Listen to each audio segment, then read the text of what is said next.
Hola, buenas tardes, bienvenido a Artesanía Casa Lotero. Hoy estamos en el campo, y al lado del Genil, que tenemos aquí una riqueza importantísima. Estamos en una excavación arqueológica y tengo aquí a mi lado a Enrique. Buenos días, Enrique. Buenos días, encantado. Y a Sergio. Buenos días, Sergio. Buenos días. Que bueno, tú, Enrique, eres el arqueólogo de la Universidad de Sevilla, ¿verdad? Sí, soy profesor de arqueología de la Universidad de Sevilla y estamos haciendo, lo he dicho, una excavación arqueológica, una intervención arqueológica, aprovechando que hemos podido reunir a varias instituciones que estaban interesadas, por mi parte de la Universidad de Sevilla, por parte de Sergio. Y por parte de Sergio, que hace el ayuntamiento, ¿no? Y por parte de la Universidad de Montpellier, en Francia, Orián Boujon. Orián, buenos días. Falta Stéphane Bonnet, que es el director de la parte francesa del proyecto, que se ha vuelto a Francia porque la excavación está prácticamente terminada, pero bueno, ellos pueden representarlo perfectamente. Y esas son las tres partes implicadas, digamos, en el proceso. Muy bien, pues aquí venimos nosotros a que nos expliques qué es lo que habéis descubierto, porque bueno, esto es estupendo de descubrir, porque tenemos tanta riqueza en todo el Genil y en toda Écija, en general. Bueno, es importante. Bueno, pues es una instalación alfarera, tú lo has dicho, ¿no? Que está relacionada con una cosa tan efígena como la producción de aceite, ¿no? Porque es una alfarería que fabrica recipientes, fabrica ánforas, que son grandes recipientes para meter en los barcos llenas de aceite, ¿eh? Pues son las ánforas que se hacen en toda esta región para envasar el aceite del Genil, y en el Guadalquivir también las hay, bajarlas por el río hasta Sevilla, y en Sevilla esas ánforas se pasan a barcos marítimos, naves marítimas, y se comercian por todo el Imperio Romano, ¿no? El sitio, bueno, has dicho que estábamos descubriendo, la verdad que estaba descubierto ya desde hace mucho tiempo, bueno, porque estamos excavándolo. Ya se sabía desde hace tiempo, ¿no? Se conoce desde 1898, así que es un sitio que se conoce porque hubo un loco como nosotros, un arqueólogo británico y francés también, de familias, que estuvo establecido en Carmona mucho tiempo, y luego en Mairena, que se llama George Bonso, que fue el que empezó con estos estudios, y entonces él hizo lo que se llamó en su época la expedición a lo largo del Guadalquivir, que se publicó luego en inglés en 1931, se publicó mucho tiempo después de hacerla, pero en realidad la prospección está hecha entre el 98 y 1900, ¿no? Y fue localizando una serie de alfares a lo largo del Genil y del Guadalquivir. Este es el primero, no el primero que localiza, sino el primero que hay viniendo desde Écija hacia Palma, ¿eh? O sea, que sería el último que ya llega al romano. No, porque tampoco eso tiene una lógica de ir haciéndolos uno detrás de otro, sino que todos trabajan al mismo tiempo. Bueno, pero si llegamos con los barcos vacíos y los cogemos en el último momento, mejor, efectivamente, ¿no? Es el que está más cerca de Écija. Claro. Y está a partir de Écija porque el río es navegable desde Écija y se pueden embarcar el aceite con mucha más facilidad, ¿no? Es una alfarería que él le llamó Finca Las Delicias o Huerta de las Delicias, como se conoce esta zona, aunque en realidad la parcela esta no se llama Las Delicias, esta parcela se llama La Barraca o La Barranca, pero bueno, nosotros lo conocemos como Las Delicias porque incluye la isla del Vicario, es más grande que solo esta finca, ¿no? Quiero aprovechar para agradecer al propietario, a Juan Manuel Jove, por todas las facilidades que nos ha dado por la excavación, que ha colaborado con nosotros, encantado desde el primer momento, así que lo agradezco personalmente. Quiero agradecer también, por supuesto, al Ayuntamiento y a mis compañeros de la Universidad de Montpellier, y también a Manuel Mora, que es el empresario cijano, que también nos ha puesto todo tipo de facilidades a la hora de trabajar aquí en Écija, y a vosotros por la cobertura informativa, ¿no? Y entonces, bueno, a lo que iba, es la primera en el espacio, no en el tiempo, de las alfarerías que están a lo largo del Genil, y lo que tenemos es lo que se puede esperar que tengamos en unas instalaciones alfareras. Por una parte, los edificios donde se fabrican los cacharros de barro, que ahora los veremos, están en aquella dirección, los hornos donde luego se cuece la cerámica. Tenemos aquí uno excavador en esta campaña. En el 97 Sergio y yo, con Pedro Sáez, que estaba dirigiendo, que es profesor también de Sevilla, que estaba dirigiendo en aquella época un proyecto de investigación sobre el Genil, excavamos un horno donde están ahora los montones de tierra, y ahora ha salido otro por ahí que no está excavado, entonces sabemos que esta es la parte donde están... O sea, que no había solo un horno, que había varios hornos. Esto tiene una producción enorme, entonces esto tiene baterías de 6, 10, 15 hornos trabajando. De momento hemos excavado unos poquitos, ¿no? Y luego en aquella zona que excavamos en el 97 también, detrás de la caseta, está derribada, que es zona de vertidos, de basureros, digamos. Las escombreras, ¿no? Las escombreras del material defectuoso, ¿no? El material defectuoso que salen cocciones malas, en malas cochuras, siempre ocurre en todos los alfares.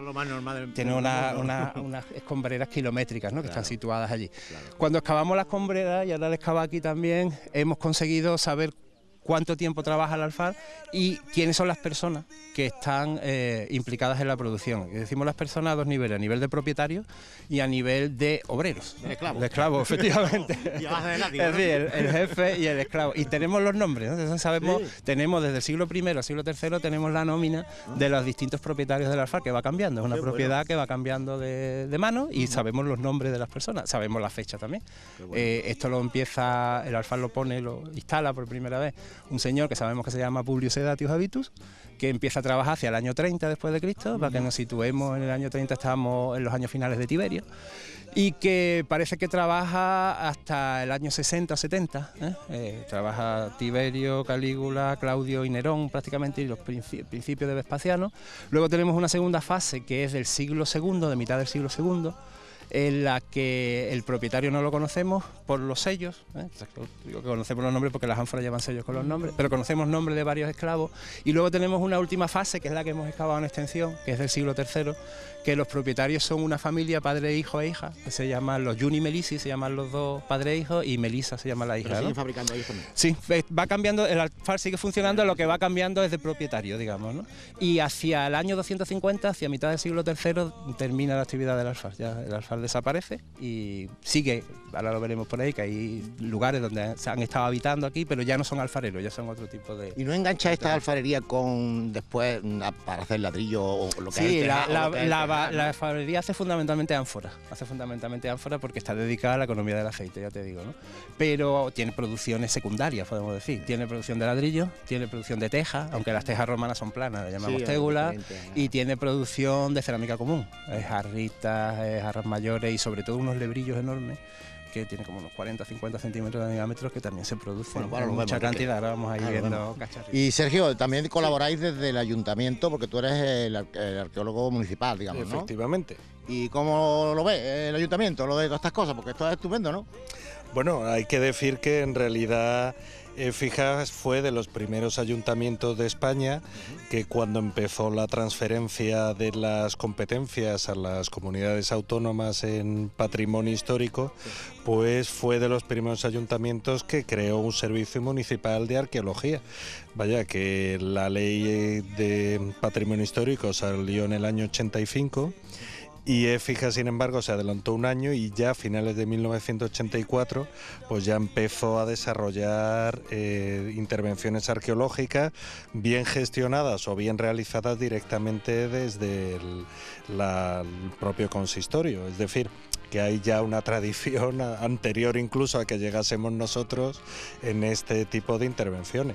Entonces, como comentaba Enrique, la primera vez que intervinimos nosotros aquí fue precisamente con mano de obra incluso proporcionada por el Ayuntamiento de Écija. En ese caso se integró dentro del programa del Plan de Empleo Rural y desarrollamos pues una campaña entera con todos los medios humanos y materiales ofrecidos por el Ayuntamiento. En este caso, en esta fase, pues la aportación municipal ha sido más limitada, ha sido, bueno, pues la gestión en general, hacer un poco de intermediarios pues con empresas locales, para maquinaria, lo que sea, y proporcionar las herramientas, instrumentos para la topografía, etcétera, etcétera.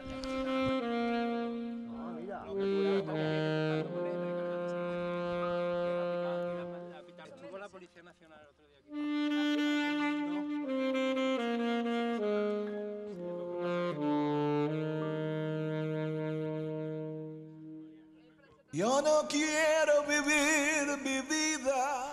Bueno, Oriana, ahora estamos en el centro del horno, ¿no? Exactamente. Aquí es donde ya se cocería la cerámica. La cerámica. Entonces hemos excavado solo la mitad del horno, es la razón por la que aquí estamos en el derrumbe de lo que era como la cúpula que estaba encima de esto. Es un horno central, como lo explicó Enrique. En un horno central a pilar central también, que aquí hay un pilar central que tiene la parrilla. Y ahí está apoyada la estructura de la parrilla. Sí, y en la parrilla se ponían las ánforas globulares que son súper pesantes y bien robustas. Y entonces aquí hay que imaginar que la cúpula sea como al menos 4 metros de altura, porque es al menos, los cálculos son al menos el diámetro que se ve aquí del horno, hay que imaginar. y las ánforas se cocían como casi 12 horas y había que poner leña al principio de manera bastante seguida. Hasta subirlo, ¿no? La temperatura. Vimos, ¿no? sí, antes vimos la entrada del horno, que está por aquí. El fuego está aquí. Estaba aquí, se ve la porque llama, la flama pega para acá, ¿no? por ahí abajo.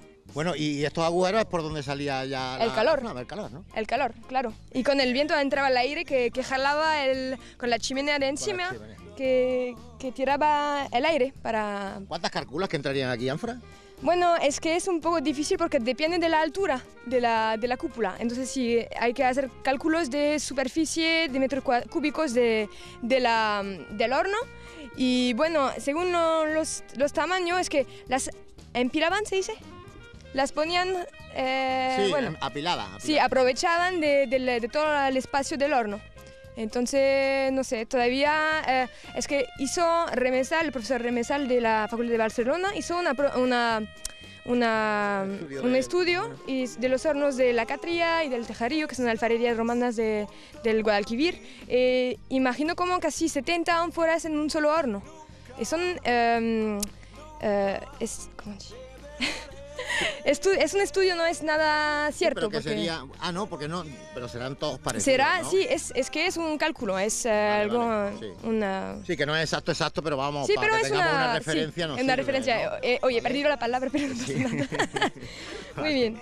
Vale, pues nada, qué bien. Y que se ve, Qué bien. lo que utilizamos para detectar los hornos es el color de la tierra. Como la tierra es arcilla, es arcillosa, se nota muy bien dónde es el horno por el color rojo, que la tierra se pone roja con el calor. Claro. Como cuando cose la cerámica, al principio es de color de barro y después se pone roja. La terracota. Bueno, Así. y me imagino que aquí es donde estaría el barro, porque muy lejos no debería de estar. Me imagino que sacarían el barro de muy cerca, ¿no? Es que, bueno, los alfareros pusieron, todas estas alfarerías a lo largo del Genil y del Guadalquivir, hay como casi 100 alfarerías romanas de producción de ánforas de aceite. Y entonces se ponían aquí a lo largo de los ríos, por primera parte por la exportación, que costaba mucho de menos por el río que por la tierra, y por otra parte porque también había canteras de arcilla. Claro. Y entonces sí, por ahí había canteras de arcilla y traían la arcilla. Después hay que tratarla, no se puede usar pura. Hay que hacerla pudrir un poco, ponerle lo que se llama como... Bueno, por decantación quizás. Sí, decantación. Y entonces es lo que buscamos también en este edificio. Pues no te preocupes que lo encontraréis, porque aquí veo que le ponéis mucho empeño. Que hay mucho. Y claro, pues todavía os queda mucho que escarbar aquí, ¿no? Que sacar, ¿no?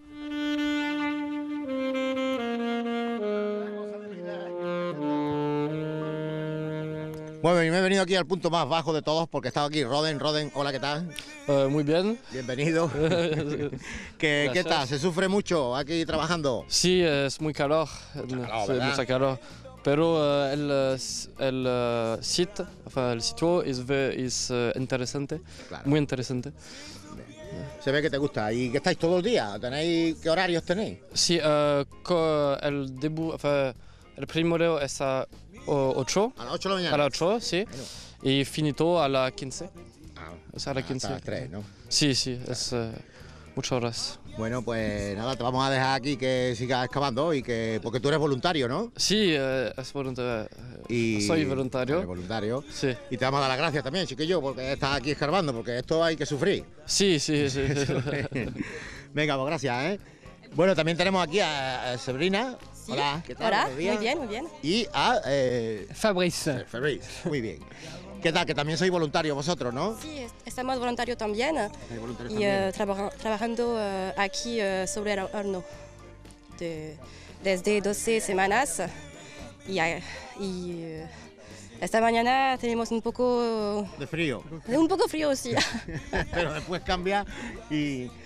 Pues muy bien, ¿estáis contentos estando aquí en Écija? Sí, sí. Contentos aquí. Muy contento. Bien. Muy bello. Guapo, es muy guapo. El pueblo, ¿verdad? Molto estructura. Están contentos porque tienen mucha horno, mucha estructura. Sí, es muy bien conservado. Una intervención que nos está permitiendo conocer por primera vez el funcionamiento de los alfares del entorno del Genil. Por primera vez lo estamos viendo en extensión, viendo cómo funcionan las estancias y las estructuras. Y después interesante pues la recuperación de datos estratigráficos y de la secuencia que nos está permitiendo pues dotar de contenido cronológico a lo que se está interviniendo. ¿Y qué? ¿Contentos, Juan, aquí? Muy bien, ¿Sí? muy contento. ¿Lleváis, que es la primera vez que venís, o lleváis también vinisteis también en el 2009?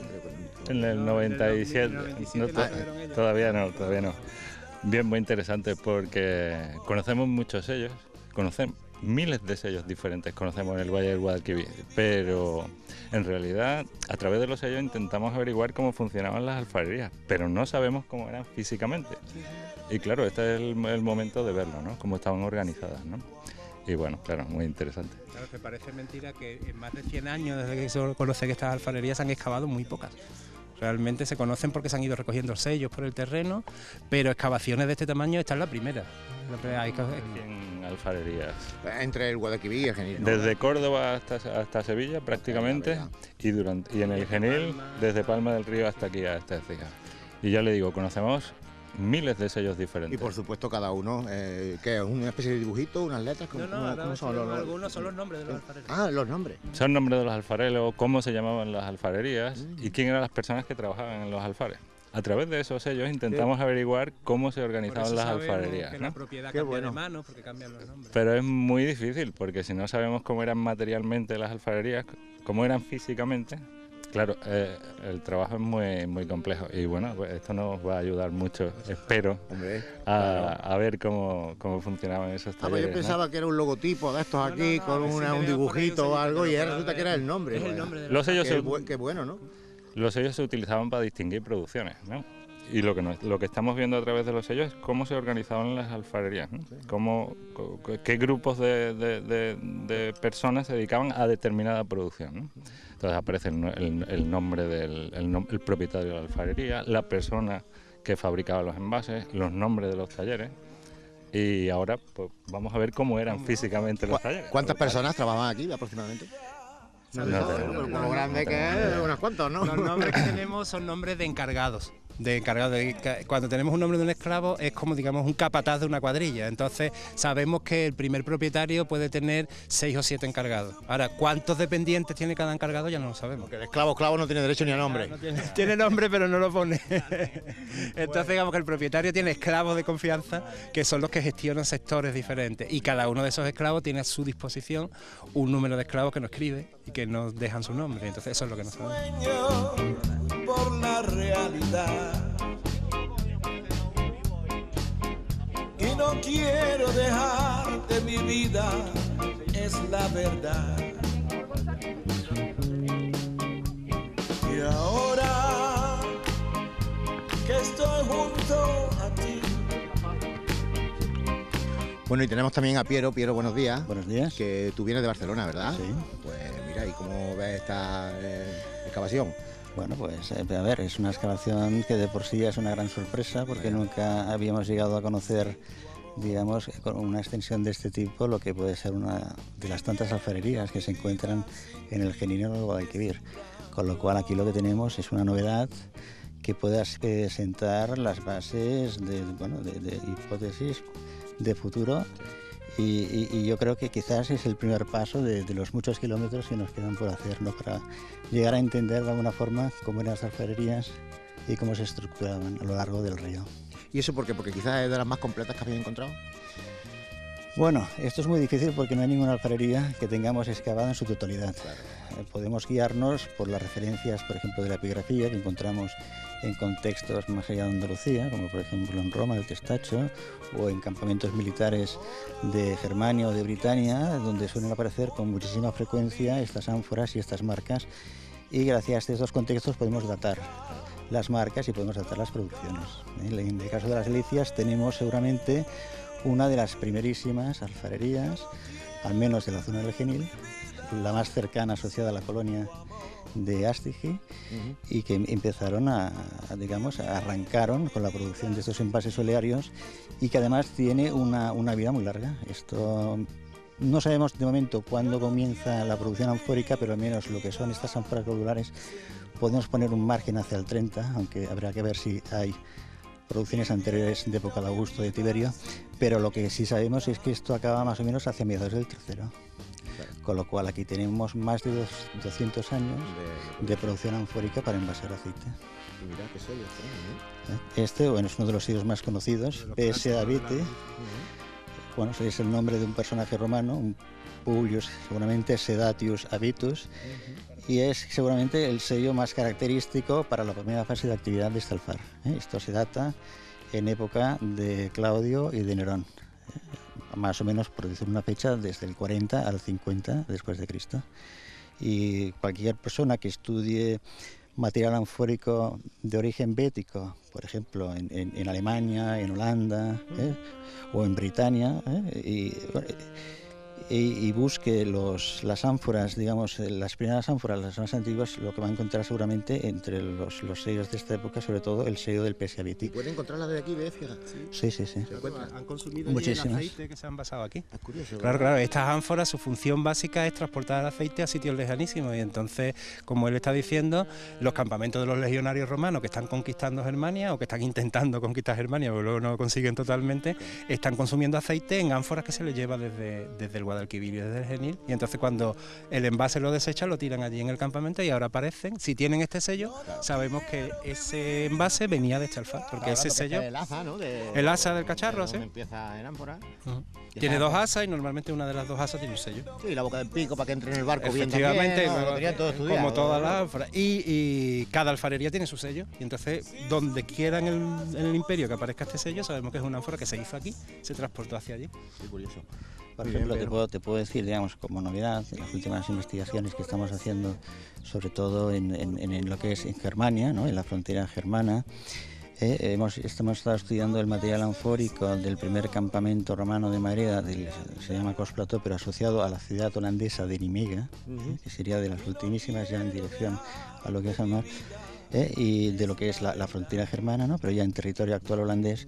Y bueno, los primeros sellos que encontramos en este tipo de contenedores, entre los que ahora mismo tenemos documentados, pues es esta marca de aquí, aceite de la zona de... Bueno, aceite de Écija, o aceite, para ser más objetivos, envasado en una alfarería de Écija. Bueno, y el vidriado, ¿cómo explicamos lo de...? Porque una de las cosas que le preguntaba antes a Enrique, lo de, claro, yo conozco la cerámica, soy alfarero hace muchos años, pero para que no se salga de una terracota tiene que tener un vidriado, un engobe o algo dentro, ¿no? ¿Y cómo se apañaban aquí para vidriarla por dentro? Bueno, por lo general sabemos que las ánforas en la parte interior, las ánforas normalmente, bueno, se almacenaban, seguramente utilizarían espacios abiertos. Se almacenaban boca abajo, para que estuvieran protegidas, ¿no? de cualquier injerencia, lluvias, con todo lo que pueda arrastrar la lluvia. Y luego, una vez se sacaban del almacén para trasladar el aceite, se lavaban, y una vez lavadas lo que se hacía sobre todo es ponerle una resina interior, ¿no? Que además de tener esta función de impermeabilizar, también desinfectaba el interior de la ánfora, ¿no? Para que el aceite pues, estuviera dentro de la ánfora de forma más pura y segura. Y era una resina ya natural de vegetal, ¿no? Bueno, esto es lo que los técnicos, ¿no? los especialistas tendrán que determinar. Depende, digamos, de los recursos del entorno. En otras zonas, por ejemplo, donde se fabrican ánforas, donde es muy común, por ejemplo, la resina de pino, pues se utiliza la resina de pino. Pero hay que ver un poco cuáles son los recursos del entorno, ¿no? Y normalmente las alfarerías pues aprovechan estos recursos. Muy bien. Bueno, ¿y qué le diríamos a la gente para que no expolie? ¿Y cómo se deja esto después aquí para que no sea tan fácil expoliarlo, por lo menos, no? Bueno, a ver... ¿Es un problema o no es un problema? No, evidentemente el patrimonio hay que preservarlo, y aquí tenemos un monumento asociado a la ciudad de Écija, y yo creo que no solo hay que conservarlo, sino que hay que divulgarlo. En el caso de los tejos, de estas ánforas del Solvente y estos sellos, y bueno, uno que los conoce o que ha visitado el campo, ¿no? Y los ha tocado, y esto ve que de hecho son indestructibles, ¿no? Porque de hecho han sobrevivido 2000 años y todavía uno los recoge del suelo y parece que están intactos. Y por muchos tejos que uno recoja del campo saldrán más tejos, porque esto es un cementerio de tejos. Nos hace bastante daño que agujeren los muros que hagan boquete buscando moneditas, porque nuestro objetivo nunca es tener la moneda, nuestro objetivo es tener una moneda asociada a un muro para poder saber la fecha de ese muro. Si nos destruyen el muro nos dejan a nosotros y nos dejan a todos los españoles, no a los arqueólogos, sino a toda la sociedad sin esa información. Estas alfarerías siempre dependen de una casa, de una gran casa, una especie de cortijo romano, ¿no?, que se llama Villa, y la tenemos detectada en la isla del Vicario. Estuvimos el año pasado pasando, donde termina el olivar, empieza ya una pendiente hacia el río, y en una zona que ahora se está poniendo en cultivo, creo que están poniendo girasol, y ahí hicimos una prospección el año pasado, cuando estuvo aquí el equipo francés. Hay mármoles, hay cerámica de lujo, o sea, da la impresión de que esa es la casa del propietario, hay mosaicos, eso está ahí normalmente fuera de la alfarería, claro. La alfarería es una dependencia de un cortijo, claro, un cortijo romano. Sí, aquí estaba el esclavo trabajando, claro, y allí no tenía nada que ver las instalaciones. El señor venía de vez en cuando de una vuelta. Nada que no vivían bien. Muy bien, Piero, pues algo más que nos quieras contar, así que no sepamos nosotros, la gente de pie como yo, por ejemplo, que de estos descubrimientos y de estas excavaciones tan importantes aquí en el Genil y en el Guadalquivir. Bueno, como decía antes, esto es una primera piedra, ¿no?, de lo que vendría a ser una realidad de hace 2000 años a lo largo de lo que es el curso del Genil. Uno va caminando de las Delicias hacia Posadas y sin darse cuenta lo que hace es recorrer una alfarería tras otra. Sabemos que hay un montón de alfarerías en los dos márgenes del río, y lo que nos interesa realmente saber, aparte de conocer cómo son estas estructuras, ¿no?, desde el punto de vista arqueológico, para ver cómo se organizan los espacios, si son todas alfarerías del mismo tamaño o hay tipologías diferentes, pero sobre todo la relación, la dependencia, ¿no?, de estas unidades económicas, pues con la colonia en este caso, o más abajo con el municipio de Ségeda Alborina, ¿no?, ver esta relación entre centros de producción y las ciudades. Yo creo que toda la parte esta del Genil, de Écija hacia abajo, hay un patrimonio tremendo que está todavía todo por descubrir. Y una cosa importante, perdona que te interrumpa, Piero, que os habéis ido dando cuenta a lo largo de toda la visita, es que toda Europa tiene los ojos puestos aquí. Ya lo veo, ¿no?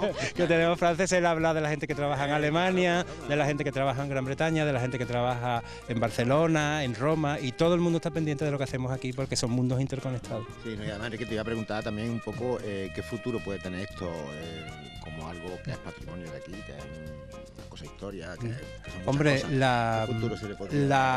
Lo que estamos ahora en conversaciones con el ayuntamiento, y en algún momento tendrán que entrar la Junta de Andalucía también, es la idea de excavar esta alfarería y alguna más y convertirla en un sitio visitable, en un sitio que se pueda patrimonializar, que se hagan rutas, como ya sabemos que desde la Concejalía de Turismo están haciendo rutas a caballo, están haciendo rutas campestres, incluirlas en esas rutas de visita para que la gente pueda disfrute de su patrimonio natural y de su patrimonio histórico también. Que no es poco, porque bien decía, podríamos tener de museos nada más, no hay uno, pero podríamos tener 100. Y además es interesante porque ahora empieza Sergio una excavación en el Picadero, que también retoma una excavación antigua, y la idea es conectar los dos sitios y hacer una serie de rutas turísticas para poder enseñar este patrimonio que al fin y al cabo es de todo el mundo y todo el mundo tiene que conocerlo. Pues iremos en el futuro también a ver otras excavaciones. Poco a poco. Nos parece interesante.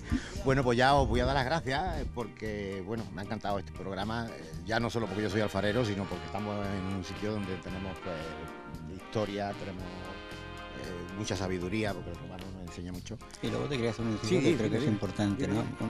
Quizás la característica más interesante, ¿no?, más importante de estas ánforas es que tienen inscripciones. Al menos las que son de fábrica son estas inscripciones, estas marcas, ¿no?, que se quedan ahí, ¿no?, de por vida, que son prácticamente indestructibles, pero son muy importantes. Porque piensa que este fenómeno de la producción del aceite dura más de 200 años, tiene una repercusión a nivel continental. Aquí lo que tenemos no solo a trabajadores, sino también tenemos a propietarios. Y lo más interesante, a veces tenemos los nombres de las fábricas o de las propiedades, con lo cual podemos reconstruir la historia, digamos, de la geografía antigua, ¿no?, de la Bética, que como sabemos todos, ¿no?, pues muchos de los topónimos romanos se perdieron con el paso de los años por las diferentes ocupaciones, ¿no?, que hubieron en la Bética. Y es una de las fuentes que tenemos hoy en día pues para rescatar estos antiguos topónimos. Qué bueno que hayan inmortalizado ahí la pieza, ¿no?, porque la han inmortalizado, ¿no? Claro. Pues muy bien, os voy a dar las gracias otra vez. A vosotros. Os voy a desear que tengáis mucha suerte en que salgan cosas como las que estáis haciendo. A ti, que eres voluntaria, pues te voy a dar más las gracias también, porque también Es importante vuestra labor. Y otra cosa quisiera agradecer también otra vez a Stefan Monet, que no está con nosotros, pero y a todo porque participó y dio energía, y a todos los chicos, al equipo que excavó todo durante esos 15 días esta alfarería. Nada, saludaros, quedaron y nos vemos el año que viene aquí. Por supuesto que sí, y además cada vez que encontréis algo voy a estar aquí. Gracias otra vez, mucha suerte y ya nos despedimos. Espero que os haya gustado este programa y que disfrutéis y seáis felices. Hasta el próximo. Y no quiero dejar de mi vida, es la verdad.